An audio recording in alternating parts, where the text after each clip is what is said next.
ഗസാതെരുവിലെ ചോര കണ്ടേ ഞാനും എഴുതട്ടൊരു കണ്ണീർ കാവ്യം. പിഞ്ചോമന മക്കളെ ചോരക്കായി ദാഹിച്ചലയുന്ന ചെന്നായ്ക്കൂട്ടം. മരിച്ചത് ഞാനല്ല നീയാണ് മുസ്ലിമേ.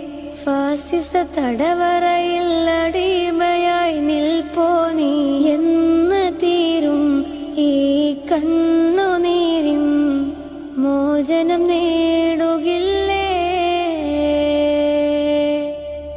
ഫലസ്തീൻ ചിരിയെന്നത് കാണാക്കിനാവല്ല.